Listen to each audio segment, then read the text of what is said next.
اب آپ دیکھیے بچپن سے ہم سنتے آتے ہیں کہ عوام الناس 3-4 کتابیں پڑھتے ہیں. ایک عہد نامہ، درود تاج، درود لکھی، دعائے گنج و لاش. پرانے زمانے سے چلی آ رہی. ہم لوگ بھی گاؤں میں دیکھتے تھے گھر گھر یہ چیز موجود. تو متن جو اس کے اندر ہے وہ تو ٹھیک ہے، لیکن اس کے فضائل میں لکھا ہے کہ اگر اس کو کوئی خبر میں رکھ دے تو اس سے حساب ہی نہیں ہوگا. یہ فضائل بالکل جھوٹ اور غلط اور باطل ہے، ان کا کوئی ثبوت نہیں. آپ خود سوچئے کہ جب بسم اللہ شریف لکھ کر کے کفن پر مردے کو دفنانا جائز نہیں ہے، انگلی سے لکھ سکتے ہو، روشنائی سے لکھ نہیں سکتے. کیوں؟ اس لیے کہ علماء نے فرمایا کہ جب 3 دن کے بعد لاش سڑ جائے گی اور پھٹے گی تو بدبو اللہ اور رسول کے نام مبارک کو پہنچے گا. اس لیے کسی قسم کی آیت کو قبر کے اندر کفن کے ساتھ یا ایسے کوئی عہد نامہ یا کسی قسم کے اللہ بزرگوں کا کوئی خط وغیرہ لے جانا جائز نہیں جس میں اللہ اور رسول کا نام ہو. اس لیے کہ جب مردہ 3 دن کے بعد سڑے گا پھٹے گا. مظاہر حق مشکات کی شریف کی شرح ہے، صاحب مظاہر حق نے لکھا ہے کہ گرمیوں میں 24 گھنٹے کے بعد لاش سڑ جاتی پھٹ جاتی، اور سردیوں میں 72 گھنٹے کے بعد مردہ جو ہے وہ پھٹ جاتا. اللہ ہے کہ وہ اولیاء اللہ بعض مستثنا ہیں، وہ عام حکم یہی ہے. تو بدبو پہنچے گی اللہ یا رسول صلی اللہ علیہ وسلم کے نام مبارک کو، یا نہیں بتاؤ؟ حرام ہے، حرام گناہ کبیرہ ہے یہ کام کہ جس سے اللہ اور رسول صلی اللہ علیہ وسلم کی شان میں گستاخی.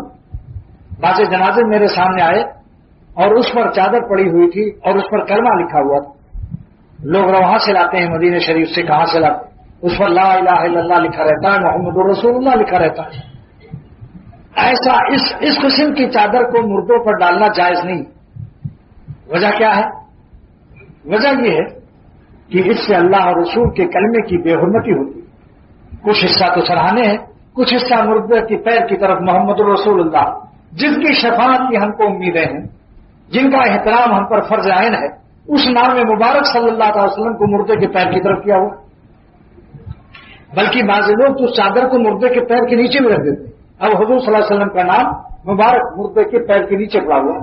آپ بتائیے کیا یہی ادب ہے؟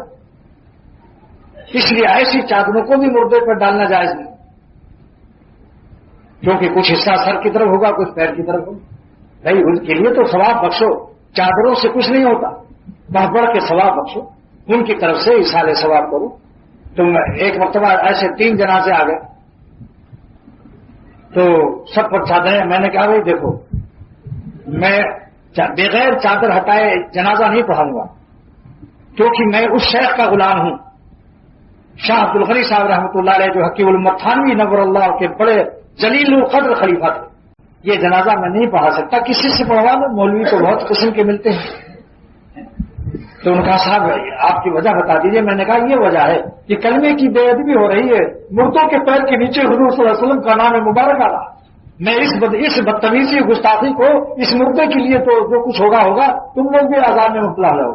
فوراً اس کے وقت چادر ہٹا دی. تھوڑی سی ہمت کر لو اللہ کے راستے میں، انشاءاللہ ساری مخلوق کچھ نہیں کر سکتی.